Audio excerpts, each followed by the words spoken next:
బెంగాల్ తుఫాన్ తమిళనాడు ప్రజలను తీవ్ర భయాందోళనకు గురిచేస్తుంది. హిందూ మహాసముద్రం ఆగ్నేయ బంగాళాఖాతంలోని తీవ్ర వాయుగుండం శుక్రవారం తుఫానుగా మారి బెంగాల్ శనివారం పుదుచ్చేరి సమీపంలో తీరాన్ని దాటే అవకాశం ఉందని తెలుపుతున్నారు. కార్తేకాల్ మహాబలిపురం మధ్య పుదుచ్చేరికి సమీపంలో గంటకు 70 నుంచి 90 కిలోమీటర్ల వేగంతో నేటి మధ్యాహ్నం తీరం దాటనున్నట్లు భారత వాతావరణ శాఖ వెల్లడించింది. తుఫాన్ ప్రభావంతో పుదుచ్చేరి, చెన్నైతో సహా తమిళనాడులోని అనేక ప్రాంతాల్లో భారీ వర్షాలు కురుస్తాయని అంచనా వేస్తోంది.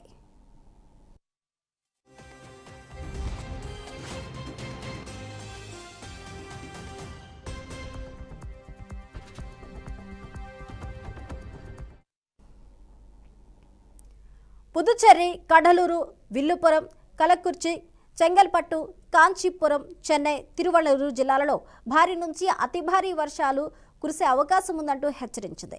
ఈ జిల్లాలకు రెడ్ అలర్ట్ ప్రకటించింది. అనేక తీర ప్రాంతాలు ఇప్పటికే వాతావరణంలో మార్పు, అధిక ఆటుపోట్లను చూస్తున్నాయని తెలిపింది. తీరాన్ని ఫెంగల్ సమీపించే కొద్దీ గాలి ప్రభావం 90 కిలోమీటర్ల వేగంతో ఉండేందుకు అవకాశం ఉండటంతో ముందు జాగ్రత్త చర్యలకు నిమగ్నమైంది.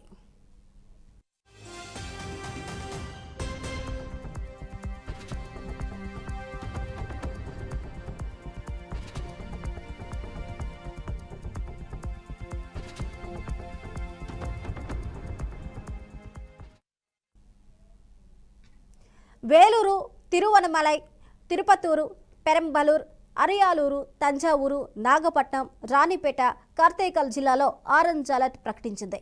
రెడ్ అలర్ట్ జిల్లాలకు ప్రత్యేక ఐఏఎస్ అధికారులతో కూడిన బృందాలు రంగంలోకి దిగాయి. ఎలాంటి విపత్తులు ఎదురైనా తక్షణం బాధితులకు ఆదుకునేలా సర్వం సిద్ధం చేశారు.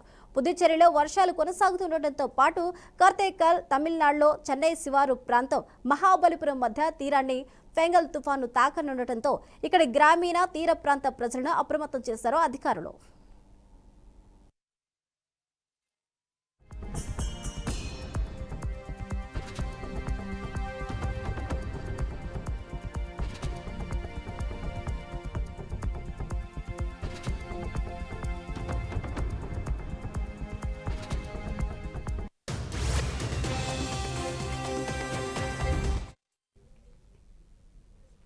అయితే ఈ జిల్లాలలో పడవలు, జనరేటర్లు, మోటార్ పంపులు, ట్రీ కట్టర్లు, ఇతర అవసరమైన పరికరాలను సిద్ధంగా ఉంచారు. ఈ జిల్లాలో ఎన్డీఆర్ఎఫ్, రాష్ట్ర విపత్తు ప్రతిస్పందన బృందాలు రంగంలోకి దిగాయి. సముద్రం అల్లకల్లోలంగా ఉంటుందని, బలమైన గాలులు వీస్తాయని, మత్స్యకారులు సముద్రంలోకి వెళ్లొద్దని ఆదేశించారు. తమ పడవలు, ఇతర పరికరాలను ఎత్తైన ప్రాంతాలకు తరలించినట్లు స్పష్టం చేశారు.